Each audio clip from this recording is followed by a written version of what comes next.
Баршаңызға сәлем достар. Бүгін сіздермен морковча салатының құпия рецептімен бөлісемін. Сатылымдағы морковча салатын дәл осы рецептпен жасайды. Ол үшін видеоның соңына дейін қарап, тіркелуді ұмытпаңыздар. Ең алдымен бізге міндетті түрде осындай терка қажет болады. Осындай теркамен ғана өте әдемі шығады.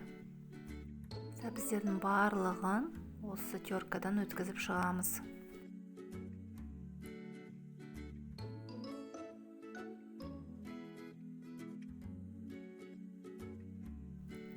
Сәбізді өткізіп болғаннан кейін үстіне тұз салып, жақсылап араластырып, бетін жауып 40 минутқа қойып қоямыз. Сол кезде оның суы бөлініп шығады.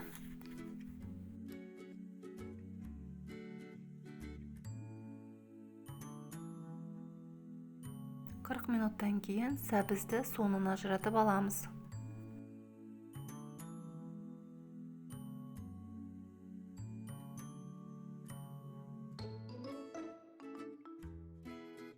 Дайын болған сәбіздің үстіне қант, 3 бас чеснокты майдалап теркадан өткізсеңіздер де болады, немесе осындай пресстен өткізіп салсаңыздар да болады. Одан кейін 6% сірке суын қосып жақсылап араластырамыз.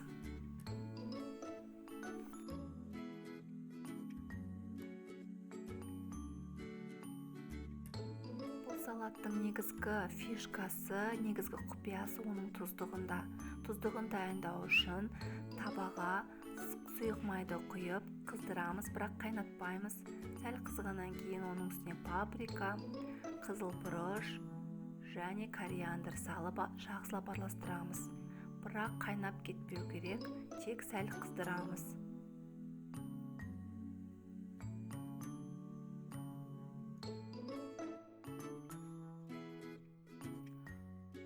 Осылай көпірши бастаған кезде отты өшіріп, ыстықтай, яғни біздің сәбізіміздің үстіне құямыз. Міндетті түрде ыстықтай болу керек, суып болмау керек.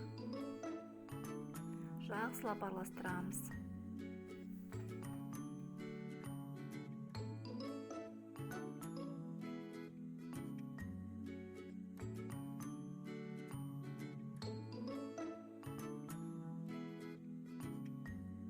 Араластырып болғаннан кейін лотос тұзын, кунжут майын және де соя тұздығын қосып тағы да бір араластырамыз.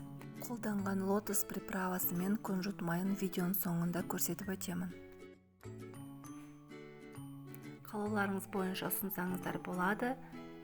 Сіздерге ас болсын. Егер видеоның соңына дейін көрсеңіздер, каналыма лайк басып тіркелуді ұмытпаңыздар.